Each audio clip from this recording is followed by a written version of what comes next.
Hi, good afternoon, everyone. Good afternoon. Good to welcome back to some of you out there who are on the trail. Good to see you all.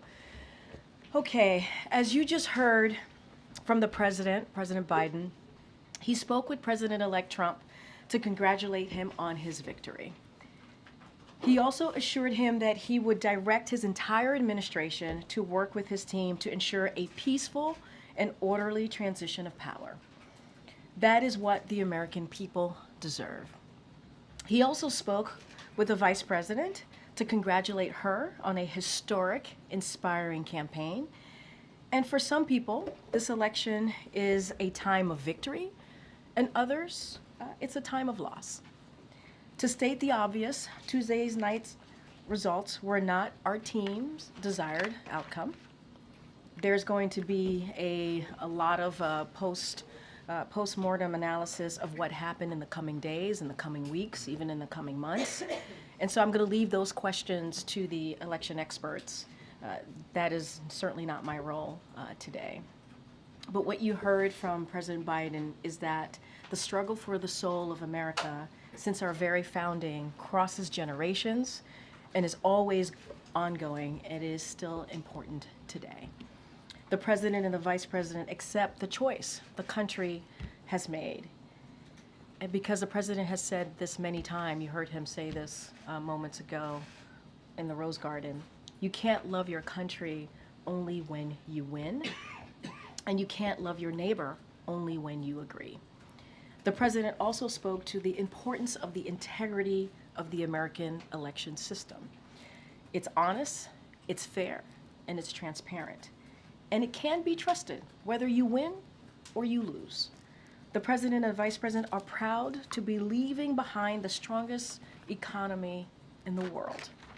And the President and the Vice President are proud to have changed America for the better. That's going to be their focus in the upcoming remaining days. You heard the President say that we have 74 days left of his administration, and they are going to make every day count on behalf of the American people, regardless of who voted for them. With that, Zeke? Thanks, Karine. First off, do you have an update on when the President-elect will come visit the President here?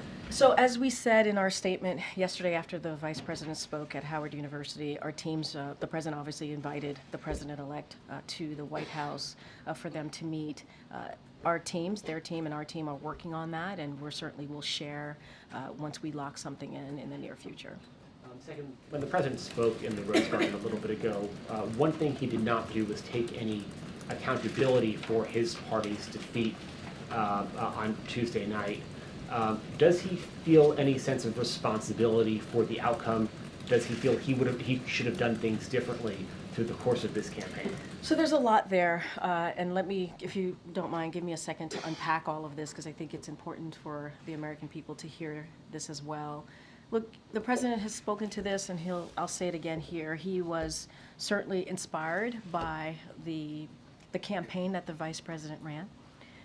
And when he decided to pass the torch over to the Vice President, you saw You saw the party come right behind her, support her, right after he was able to do that. And it's because she was the right person for the job. You heard him say that in 2020, the reason why he selected her as her running mate, because he knew she would be able to do the job on day one. And you heard that obviously once he decided to pass the torch, which he didn't think about, like give any second thought, right? He thought about it and did it. Like it wasn't something that he gave a second thought to, as I just said. He knew it was the right thing to do. And I would want to say as well, is that if you look at the 4 years, almost 3+ years, there are some historic accomplishments that they were able to do together, whether it's beating Big Pharma and now Medicare is able to negotiate, whether it's getting a bipartisan infrastructure law, whether it's the PACT Act, the Bipartisan Infrastructure, the CHIPS and Science Act, thank you so much. These are things that were able to get us out of the pandemic. And you heard me say at the top that the president is proud to leave the strongest economy for the next person that's coming, for the president-elect. And that's what they're going to inherit.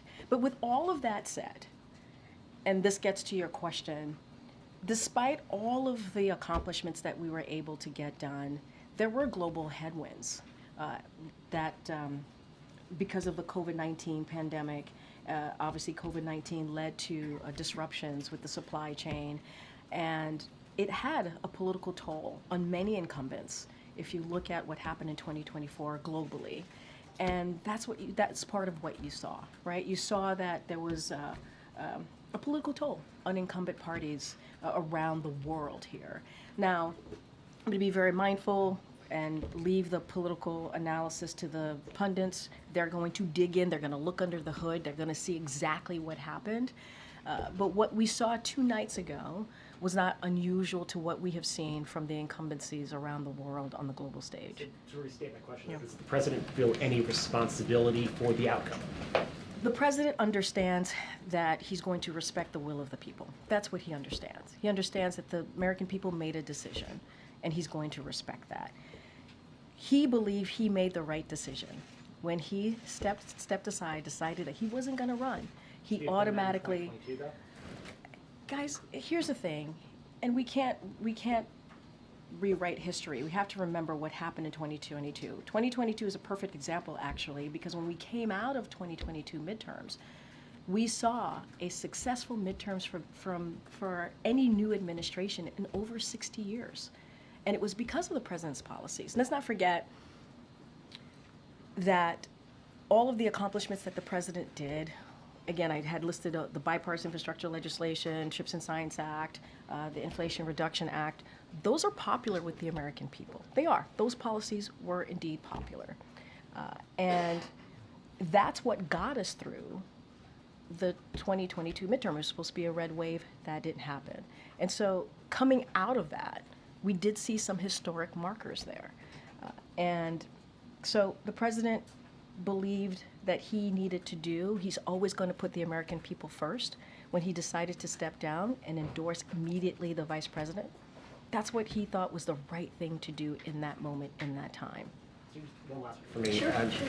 sure my colleagues have a few to unpack there. But, the president entered office, he said he went around and traveled around the world, met with leaders, and he's always would recount this anecdote of, I'd say America is back, and then they would say, but for how long? The world now has that answer. It was 4 years and 2 days.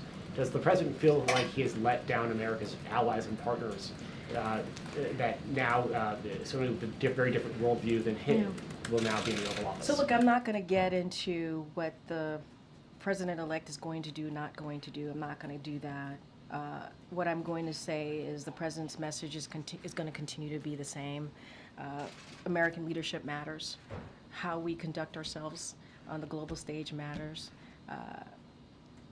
We are indispensable nation on the world stage. That is what the president believes. And that is something that he's heard, to your point, when he was around the world. And he appreciates the cooperation that he's received from our partners and our allies.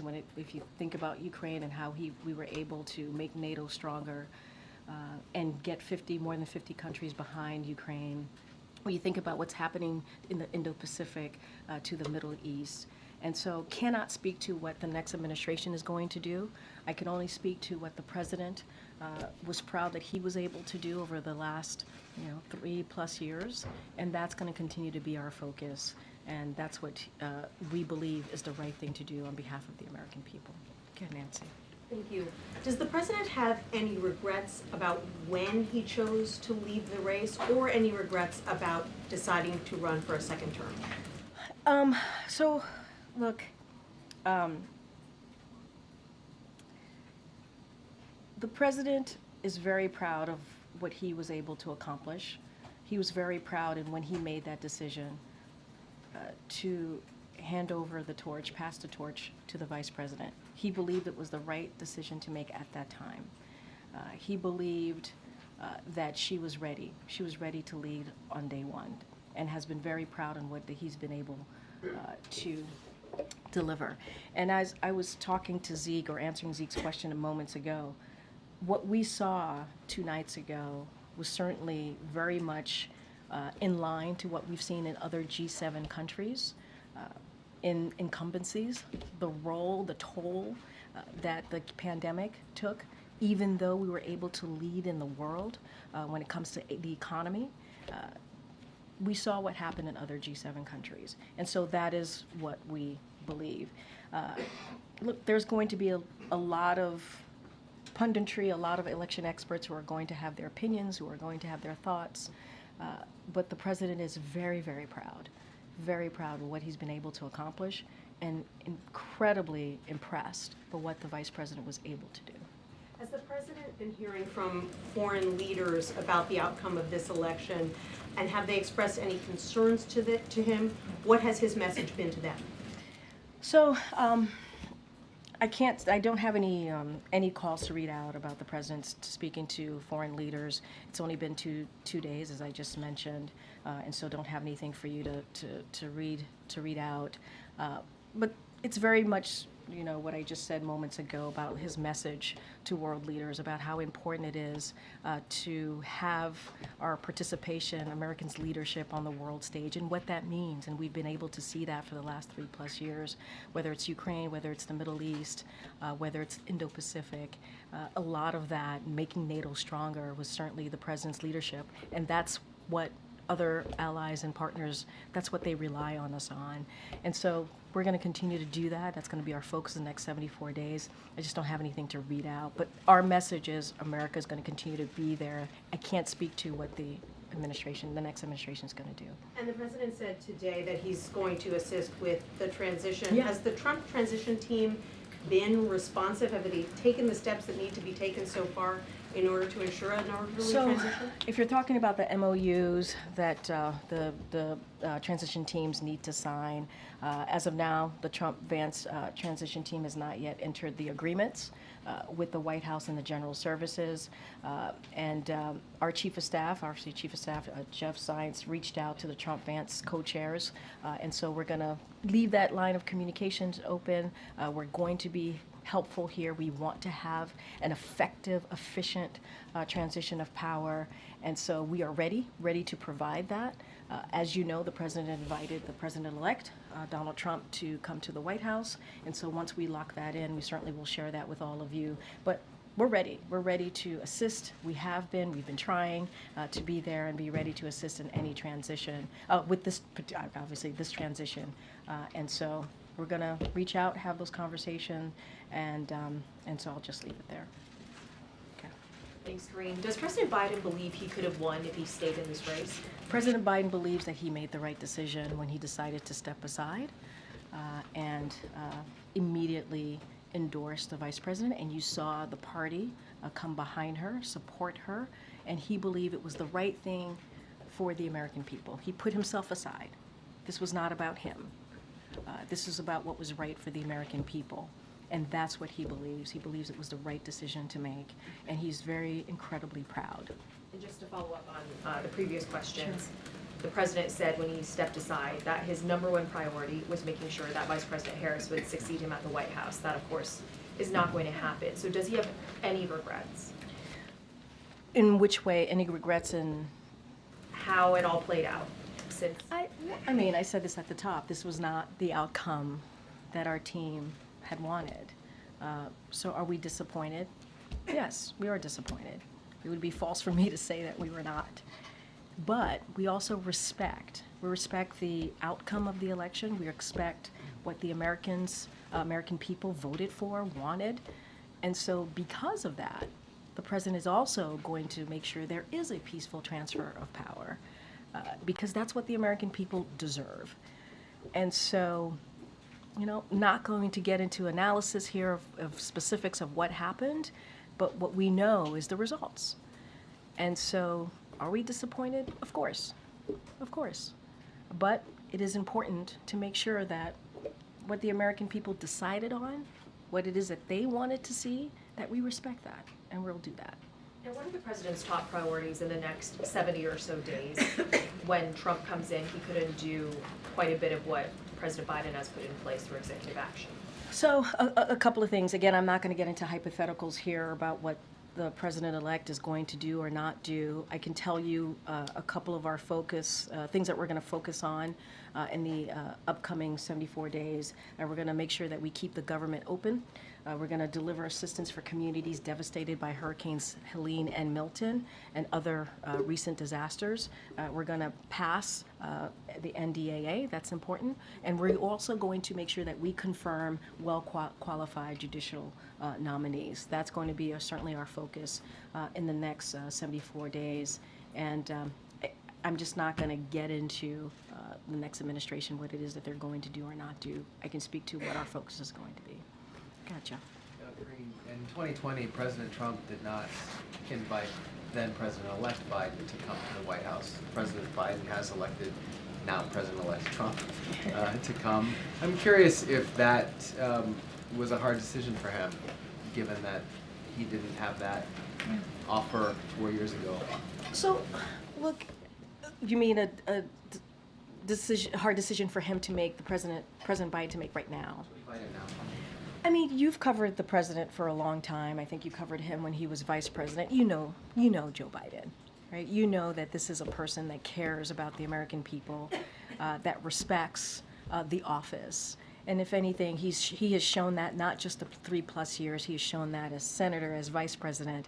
And so it is not surprising to me that he would do the right thing on behalf of the American people. This is not about the president-elect, right? This is about the American people. They deserve a peaceful transfer of power. That's what this president understands and wants to make sure that we execute the Biden-Harris administration. And so that is what you saw. That's what you're going to see. That's what you heard from him. You heard that from the vice president as well yesterday when she was at Howard. And that's what you're going to see over the next 74 days. So I think it is in line with who this president is, and how he sees the importance of respecting the American people, and how it is important to make sure we truly, truly have a peaceful transfer of power. And him being the president, the current president, the onus is on him to make sure that happens. There's been a lot of criticism in the last couple of days directly addressed at President Biden for some of the questions that have already been asked. Running in the first place, or not stepping aside faster. Some of that criticism has also been directed at his team and the advisors around him for advising him to do what he did. Can you address that criticism? To do what he did, meaning? Running again, not stepping aside faster, and showing what some people say, quoting folks here, an arrogance of believing he was the only one who could beat Donald Trump. I mean,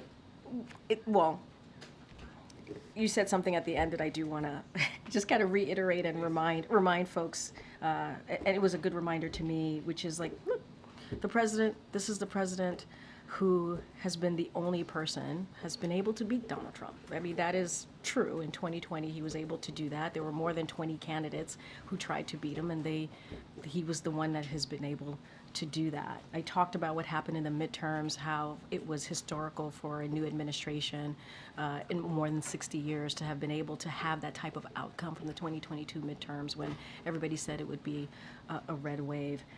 What I will also say is that he's incredibly proud of the campaign that this vice president ran. Incredibly proud of her. And when he did decide to step aside, he immediately endorsed her, and the party unified behind her. They did. He said that. My question is just if you can or want to Yeah. address the criticism that's being directed at him for this loss. There's going to be a lot of people who are going to say a lot of things. There's going to be election experts who are going to look under the hood in the next couple of days and weeks and months, as I've said already, and they're going to have their opinion on this race. What I can say is that, and this is something the president says all the time, you get knocked down, you get back up. And the president said this moments again. This is a defeat, but we are not defeated. And the president believed he made the right decision on behalf of the American people, on behalf of this country, to step aside. And we saw what happened in 2022 after the midterms. We saw where we were at that time. And this is how elections are. This is. It ebbs and flows. You win, you lose. And this is where we are today. What we're going to focus on is respecting the American people and how we move forward in the next 74 days. Thank you, Karine. You talked about the influence that the 2022 midterms had on the president's thinking to decide to run for re-election. But around that time in 2023, polls showed that roughly 80% of Americans believed at that time that the president was too old to serve another term. Did he believe those voters were wrong? What he believed is what 14 million voters decided in the primary to make him, and the vice president, obviously she was on the ticket, the nominee. That's what happened. 14 million for this current past primary. 14 million Americans decided that. So they made their decision on who they wanted. They did. That was decided. Now, as we know, in July, the president made a decision to step aside, and he immediately, again, decided to, without thought, without second guessing, endorse the vice president. So you had 14 million Americans who made that decision in the primary. But around that time in 2023, the president's team also very firmly encouraged other rising stars, luminaries in the party, people who had participated in the primaries in the 2020 cycle, to rally behind the president and not to consider their own ambitions. Was that the wrong call? I'm not going to get into conversations. I'm not going to get into that reporting. It is not unusual for people to rally behind the leader of the party. In this case is Joe Biden for the Democratic Party. It is not unusual for that to happen. I'm not going to relitigate or get into what was said, not said. I actually don't have any information on that. What I can say is what the president decided to do, what the president believed, and what the president's going to continue to do is put the American people first. That is the most important thing for him. Does the president have worries about what the country and what this office will look like after January 20th? Look, the president is going to certainly, again, respect what majority of Americans decided. They decided they wanted Donald Trump to be president, and he's going to respect that. I don't want to get into hypotheticals about what's going to happen in the next administration, not happen in the next administration. We are proud. The president is incredibly proud of what he has been able to do for the American people. And that's going to continue to be his focus. I talked about the legislative focuses that we're going to have in the next 74 days. And he wants to continue to implement those historic legislations, now laws, that he was able to get done. And, the next administration is going to inherit a strong economy, which he's very proud about. But I think for now, I'm going to leave it there. And does the president hope to meet with the president-elect before leaving to go to South America, where he'll meet with world leaders? What I can tell you, it'll be in the near future. We're going to work that out. Certainly his staff is going to work with the staff of the president-elect to find a time that works for both. I can't say the timing just yet, but certainly you all will know when that occurs. But I can say for sure it will be in the near future. Okay. Thank you, Karine. So does the president believe that he could have beat Donald Trump? What the president believes is that he did the right thing for the American people. I'm not going to get into what could have, would have. He believed he did the right thing. He believed that the vice president ran a really a great campaign. He's incredibly proud of what she's been able to do and how she was able to unify the party and how she stepped up and was able to get running with a impressive campaign. And so that's what he believed. He thought it was the right thing to do. And here's the thing, the party unified behind her. And I think that's what is important. He believed he did the right thing. So Republicans have threatened to repeal the Inflation Reduction Act.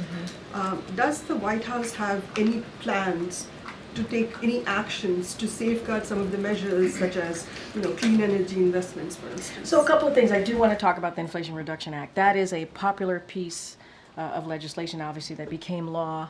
That is, when you think about climate change, the most comprehensive law to be passed to deal with climate change. I talked about beating Big Pharma. When you think about Medicare now being able to negotiate, and not only that, you're obviously to negotiate to lower cost. I mean, there is so much that comes out of the Inflation Reduction Act. Only Democrats voted for it. You have heard us warn about Congress trying to repeal that.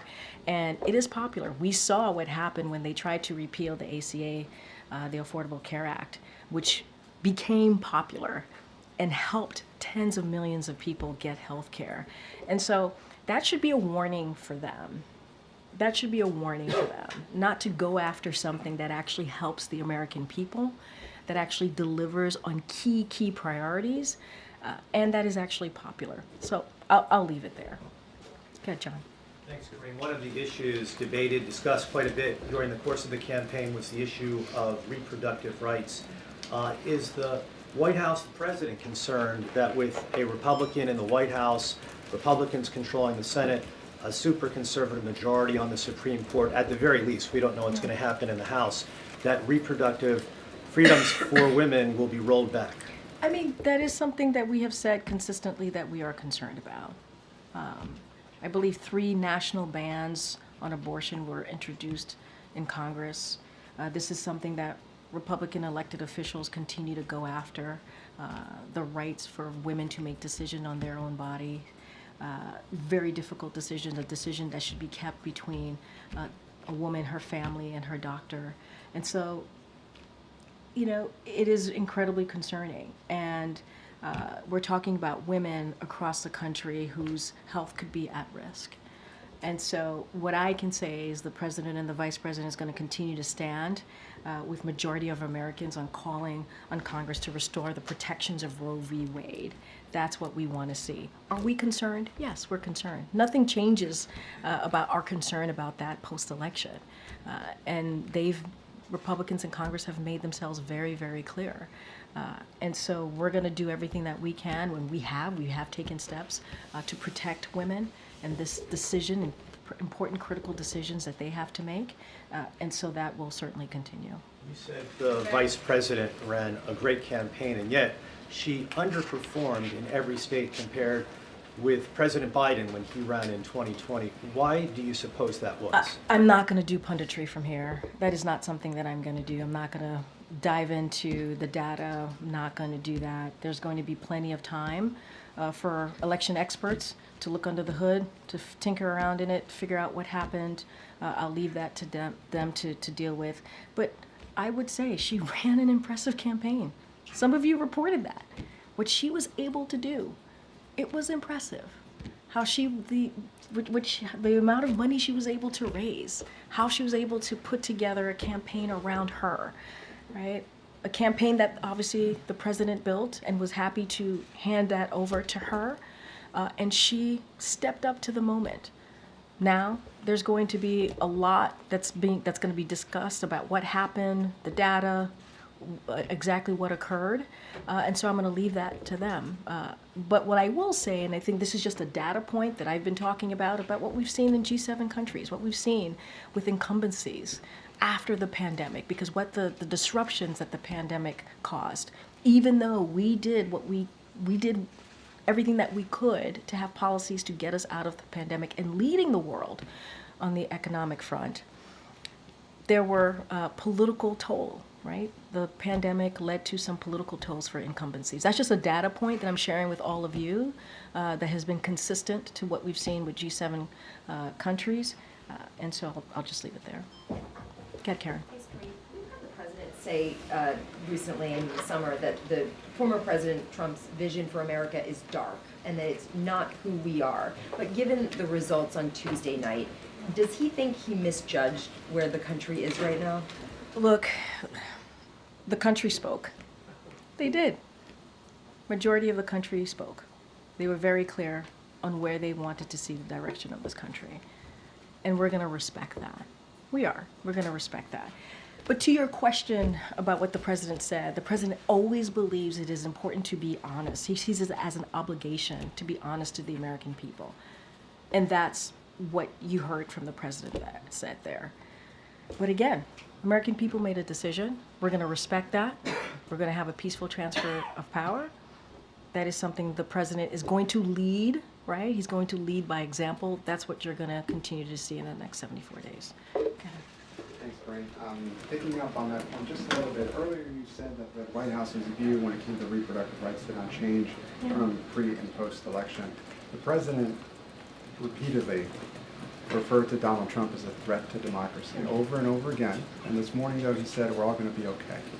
So, was that just political rhetoric? I mean, if you know the president, you know that him saying we're all going to be okay, he's an optimist, right? He believes when you get knocked down, you get back up. We lost, but we're not defeated, right? We suffered a defeat, but we're not defeated.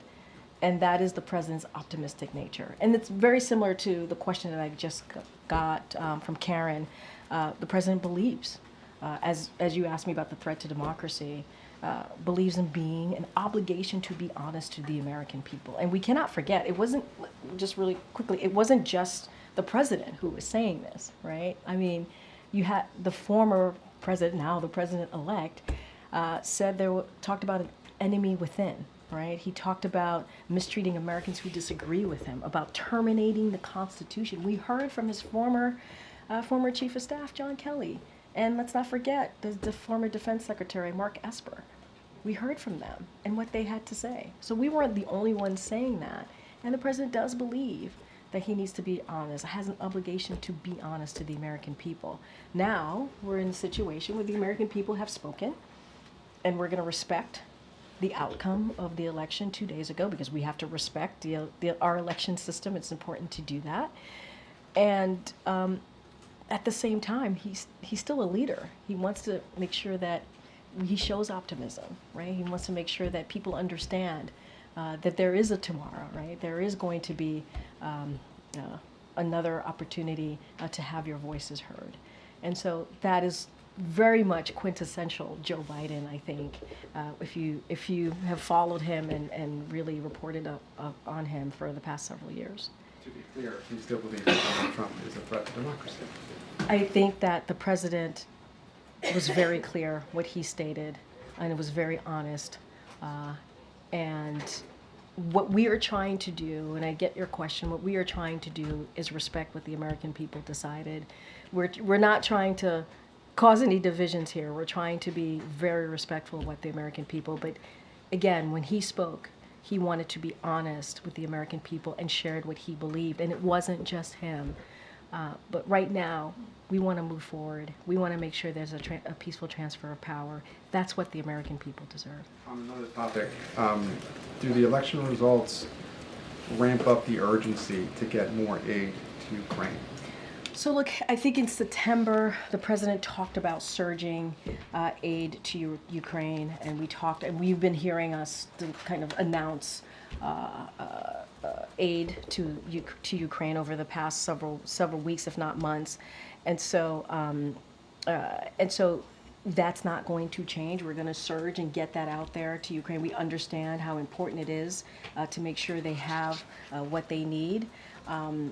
And so that hasn't changed. That is no different. And so we're going to surging that aid to Ukraine. We're going to continue to make sure that they have the strongest, everything that they need on the battlefield to push back against Russia's aggression. So that certainly doesn't change. And we have taken action to strengthen Ukraine's air defenses and enhance their battlefield capabilities. And so we are committed. We continue to be committed. But we've been surging that aid for some time. Like I said, when the president made an announcement back on September 26th. And so that's going to continue for sure. And one last one, if Sure. I may. Yeah, Senator sure. Bernie Sanders, he says that he has suggested that party leadership abandoned the working class. What's the White House response? I mean, look, obviously we respect Senator Sanders. He's been a partner with us in many of the important historic pieces of legislation that we were able to get passed. Certainly the senator has been a partner with us. Here's what I will say to that is the president has been called the most pro-union president when it comes to working class, right? Pro-union, if you think about unions, we're talking about the working class, right? And he's done everything that he could to make sure that we created jobs where you don't need a college degree, right? Think about the Bipartisan Infrastructure Act, you think about the Chips and Science Act. Those legislation created jobs, are going to create thousands of jobs where you literally could get a six-figure salary a year and not have to have a college education. And the president created 16 million jobs in the past more than 3+ years. And it is because wages went up, right? Unemployment has gone down. And he believes everybody deserves a shot. You hear him say that. Everybody deserves a shot. And building an economy from the bottom up, middle out, making sure that we are continuing to grow the middle class. I think you see that in his policies. And so, respectfully disagree with the senator, and I think you can talk to unions, you could see the jobs that we've been able to create to disprove that. And this is a president that cares certainly about the people who do get forgotten, the people who are not able to make ends meet. He understands what it's like to sit around a kitchen table trying to figure out how you're going to pay for a medical bill, how are you going to pay for your kids' school, how are you going to pay for groceries. And so does the vice president. Go ahead, Kim. President-elect Trump has heard from a number of world leaders since the election, Xi, Macron, Zelensky, Netanyahu. What is the level of concern that Trump may try to conduct foreign policy in this transition period and get in the way of some of the president's foreign policy priorities? I mean, look, it's not unusual, right, for a president-elect to hear for world leaders, especially after an election win. I don't have anything beyond that. I'm not going to speculate beyond that, and so I'm just gonna leave it there. And does the president see this election as a setback to some of the efforts he's been making to try to get the hostages released, to try to bring peace to Gaza? So look, since you mentioned Gaza, we're going to continue to work to get to advance diplomatic efforts, obviously to end the war in Gaza and secure the release of all the hostages. That's what we're going to continue to do, and as well as our efforts to get to a resolution in Lebanon that ensures citizens on both sides of the blue line can safely return home. And so that's going to continue in the next 74 days. That's going to continue to be a focus, and that's going to continue to be a commitment. Does this make it harder, though? It's asking for speculation. I'm not going to speculate. All I can speak to is what we're committed to do, but that doesn't change. That certainly doesn't change. Go ahead, Tam. Thank you. As you said, the Trump team hasn't yet signed those memorandums of understanding with GSA. Does that in any way impede your ability to help there be a smooth transition? Are there any practical implications in terms of what this White House is able to do? Okay, a couple of things. I'm glad you asked this. So there are two memoranda of understanding under the President Transition Act. The first one is the MOU that's with the GSA, which offers services like office space, equipment and supplies. And then the second MOU is with the White House, which outlines access to agency employees, facilitates and information. So yesterday, the Chief of Staff here, Jeff Zients, reached out to Trump Vance transition co-chairs, that's Howard, Lutnick Mike and also Linda McMahon to make clear our intention to lead an orderly transition and reiterate the role the agreements play in initiating transition activities. Zients, Jeff acknowledged the public comments in mid-October by co-chairs that they intend to execute on the MOUs, which both parties in the past transition have agreed to. So he stressed that the White House and the administration, we're ready to assist. They said that they were going to, and so we'll leave that to them. What happens if they don't get signed? I'm not going to get into Are you hypotheticals from holding back here. anything now?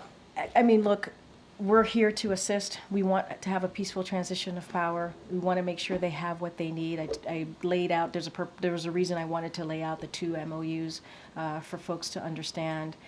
And look, they said they have an intent to do so. We're going to leave it to them. That is really a question for them to answer. We are ready. We are prepared. We want this to work. And so we stand by that. And we heard from the president today, however, he did not take questions. We're hearing from you. We would like to hear from the president. It's traditional for the president to come out. It would be much easier to ask him, for instance, how he feels about the election. Sure. Are you going to make that happen? He will be looking forward to talking to all of you soon. And when that happens, we will let you know. You're talking about like a actual press conference? Press conference. Okay, we have 74 days. We have 74 days. Go ahead, Dan. Thanks, Karine. Does President Biden... does President Biden fear for Ukraine's future after Donald Trump's victory, given that he's, talks about cutting aid, about pushing through a peace deal? Look,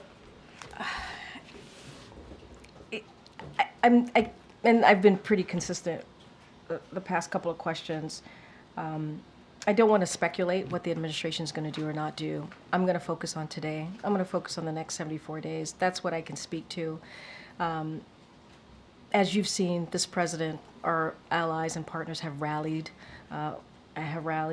behind Ukraine, stood up to Putin's brutal invasion of Ukraine, building a coalition of more than 50 countries to make sure Ukraine had what it needed on the battlefield. And we're going to continue to do that. We're going to continue to surge assistance, support that they need to Ukraine so that they are able to defend their freedom and fight for their independence. And protect themselves from Russia's aggression. That is what we're committed to. That's what we're going to continue to do. I'm just not going to stand here and speak to what the administration is going to do or not going to do, the upcoming administration. I'm going to ask you to speculate one more time about something else. Sure. On a related note, Vladimir Putin said today he was ready to talk to Donald Trump. Would that be a good idea, do you think? I'm just not going to speak to that. I mean, he's the president-elect. That's what the American people decided. I can speak to what we're going to do the next 74 days, our continued commitment to make sure that Ukraine has what it needs to beat back Putin's aggression, and that's what I'm going to speak to. Okay. Thanks, Karine. I have 2 questions on pardons. The first, does the president intend to pardon any administration officials or people that Trump has threatened with any sort of legal actions? He's got 74 days, as you mentioned. Yeah, I know pardons is going to be a big part of the questions that I get here over the next several weeks and couple of months that we have. I don't have anything to share or any thought process on pardons. Once we have something to share, we certainly will share that. Secondly, his son, Hunter, is also up for being sentenced next month. Does the president have any intention of pardoning him? We've been asked that question multiple times. Our answer stands, which is no. You mentioned 2 MOUs. Yeah. Can you give us a flavor of what might be subsequent MOUs that might be coming up? I was talking about the transition and how that there's 2 MOUs that are related to the Transition Act, Transition Presidential Act, and that's what I was speaking to. I don't have anything else beyond that. This is part of the Transition Presidential Act, and that's what I was speaking of. I just wanted to make sure that there was an understanding that there's 2 MOUs. I don't have anything beyond that. Okay. Is the president still planning to attend APEC and the G20 summits next week? And if so, given there's such little time in office, what does he aim to do there, accomplish there? So look, he is planning to attend both conferences, if you will. He's going to be going to Peru and Brazil to attend those conferences respectfully. We will have more to share. I don't have anything beyond that, but I can confirm that the president will be attending. Okay, Anita in the back. Thank you. Two foreign policy questions. First of all, what are your top foreign policy objectives in the next 74 days, especially vis-a-vis the Americans being held in Gaza and in Ukraine? Or what are you doing to work to, if you can't solve these problems in the next 74 days, to handle it in the next administration? So look, the president's going to continue, as more broadly, speaking of, in more general terms, speaking of the president's focus on foreign policy, he's going to continue to push forward with the progress that we've made over the 3+ years, and that's been on an array of important issues. Whether I've been talking about Ukraine, whether it's continuing to strengthen our alliances and partnership, standing with Ukraine, making sure they have what they need on the ground to beat back against Putin's aggression, tackling challenges we face in the range from Indo-Pacific to the Middle East. So that will continue to be the president's focus on foreign policy matters, certainly that are important to the American people. I spoke to Gaza already when I was asked a question about Gaza. We're going to have those diplomatic conversations. We want to make sure that we bring the hostages home. That is all the hostages, that is a focus. And let's not forget Lebanon as well. We want to make sure there's a resolution there. And so that's a lot. That is nothing new to what the president has been focused on for the past several months or past 3+ years. And so we're going to continue to do that. With the next administration may be finalizing the deal and getting the credit for that if you line it up? I mean, look, this is about what's right for the American people. This is right. I mean, I just said moments ago, the president is very proud to be handing over the strongest economy. The next administration is going to inherit a strong economy, and the president's proud about that. He's proud that he's been able to do the work so that the next administration will inherit that. And so, look, we're going to focus on what we can do right now in the next 74 days. And everything that this president does, every focus that he has is on the American people. And that's what we're going to continue to do. At the G20, what is the president's message to China and the other 19 members of the G20, especially vis-a-vis climate change, which, President Trump has a very different policy. And we'll have more to share on what the goals and what the message is going to be when the president travels next week. I was able to confirm that he'll be attending those two conferences. We'll have more to share for you all, but I think we've been very clear on our messaging when it comes to the Indo-Pacific, when it comes to China. I think we've been very clear on that, but we will certainly have more to share. Okay, Jared. Considering the outcome of the election, what is the White House's message to Black and Brown communities, LGBTQ Americans who are fearful of the vulnerabilities of a Trump administration, given some policy proposals like eliminating DEI mechanisms, banning LGBTQ, bans in healthcare and classrooms, and how is the president thinking about ways he can advance or preserve civil rights, his agenda in these final days? So look, the president and the vice president, as you know, have put civil rights as one of the top issues in their administration, and we have taken action to make sure that people who are vulnerable and did not have protections or needed additional protections, we made sure that we did everything that we can with this administration so that people in those vulnerable communities feel protected. And that's something that the president and the vice president believe in, are very proud of, and continue to do. And when it comes to this election, I said this, we did not have the desired outcome. There are some people who are celebrating and some people who are heartbroken by this moment. And we understand that. But the reality is majority of the American people voted. And so we're going to respect that. I don't have any new policies to speak to, but for those who are hurting, we see you, we hear you, we understand what you're going through, but don't have anything else to speak to. And there are reports of racist text messages targeting Black Americans being sent across the country, particularly on college campuses, Ohio State, University of Alabama, Clemson University. And these messages are claiming to be from Trump supporters. indicating that recipients have been selected to, quote, pick cotton on plantations. These messages were quickly condemned by campus and civil rights leaders, but is the White House tracking this, and what concern does the White House have about the outcome of the election leading to heightened hate speech? Well, look, I have not spoken to the team here about that reporting. It does sound concerning, obviously. I would have to go back and get a better sense of what is indeed happening and what, you know, the facts are. You know, just going to the broader question, it is important for every community to feel safe, to feel protected. That is something that this president has done and the vice president has done over the 3.5 years.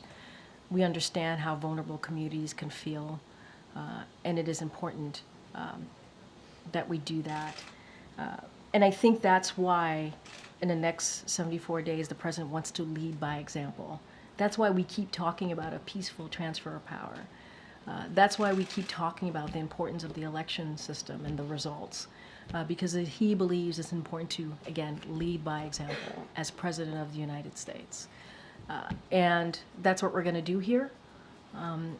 Again, I can't speak to the reportings directly. If it indeed is what's happening, it is concerning. And so let me talk to the team and get you a fuller answer. Okay, go ahead. What will Kamala focus on in next 74 days? And will she spoke with J.D. Vance? Oh wait, I'm sorry, you're talking about the vice president? Yes. Okay. So I think I talked about what the administration, which obviously includes the vice president, what we're going to focus on the next 74 days.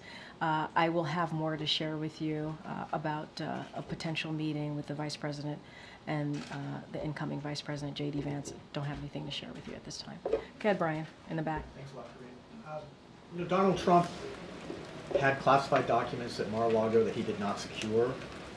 Does the president have concerns about classified information being given to Donald Trump in the next 74 days as part of the transition, that Donald Trump would not take steps to protect that? Look, I'm going to leave it to ODNI to speak to whatever information, classified information. I'm not going to get into speculation from here, and just leave it there for now. Oh, yeah, sure. When President Biden invites Trump to the White House, will he also invite the other living presidents? Will he invite Barack Obama, George W. Bush, and Bill Clinton to be there as well? I don't have anything beyond President Biden inviting the president-elect when they spoke recently. I don't have anything more. Obviously, when that meeting lands in the very near future, we will share that. The teams are working on it. I just don't have anything beyond the president inviting the president-elect. Go ahead, Phil. Thank you. First, a quick follow-up. Does the president still stand by his description of the former president, now president-elect, as an existential threat to democracy? I don't have anything else to share beyond what I said. The president believes, when he said it at the time, he believes he had an obligation to be honest with the American people. I laid out what people who, former staffers of the former president said. We're talking about John Kelly, former chief of staff. We're talking about the former defense secretary. They were very clear. And we also heard words that the president-elect said, enemy within, going after people who disagree with him. And so the president is always, always going to be very honest with the American people. I don't have anything else to share beyond that. Look, we are being very clear here, right? The outcome was not what we wanted. And the American people have made a decision, and we want to respect. We want to respect the decision that the American people have made, and we are going to make sure that the American people get what they deserve, which is a peaceful transfer of power. And we're going to continue to focus on issues that matter. We believe that matter to the American people in the next 74 days. So it sounds like his assessment hasn't changed. He was being honest. He has an obligation, and he was being honest with the American people, and he will continue to do so. A question about the peaceful transition. Sure. What is President Biden's message to career civil servants who will carry over into the next administration? Does President Biden believe that they should be fully cooperative as the next president seeks to put his agenda into action? Fully cooperative. Not slow things down? Oh, no, Republicans are Yeah, I voiced mean, a lot look, of we're saying frustration. that we want a good, a peaceful transition. We want an effective, efficient transition. That's what we're saying, and that's in the president's administration. Career, political, we want to make sure that that transition happens in an orderly way, and we're not looking to slow down anything. We want it to happen. That's what the American people deserve. This is not political here, folks. This is not about politics. This is about the right thing to do for the American people. They've made a decision, and we're respecting that. Thank you. Yeah, no problem. I don't know how much gets here. Are members of the Trump team traveling with the president and government officials to Lima to the APEC summit? I'm sorry. What's the? Are members of the Trump team traveling, or are they going to be in Lima? You're going to have to ask the Trump team. I can only speak for the president. Yeah. Good, Jackie. Just to follow up on the pardon question, is a commutation also still off the table? For who are you talking about? Oh, no. I mean, we're not. That's not what we're going to do. You had said on Air Force One that the president would not consider a commutation of his sentence. Yeah, that You're stands. saying that still stands? Yeah, Okay, that great. stands. Yeah. And then I heard you earlier in the briefing talking about the pandemic's role in the outcome of this election. And it sounds like that is being looked at internally as potentially one of the causes of this outcome. But Richie Torres, the congressman, tweeted, "Donald Trump has no greater friend than the far left, which has managed to alienate historic numbers of Latinos, blacks, Asians, and Jews from the Democratic Party with absurdities like defund the police or from the river to the sea or Latinx." Is the administration, campaign, the Democratic Party looking at the pandemic as the cause rather than, is that easier than looking in the mirror? So look, let's step back here. I think I've been, and the president and the vice president has been pretty clear in understanding that the American people have spoken and respecting that. I think we have tried to be incredibly respectful of what happened 2 nights ago. And we're going to continue to do that. And I'm not going to speak to every person in the Democratic Party who has an opinion or a thought. I'm just not. It is not something that I'm going to do.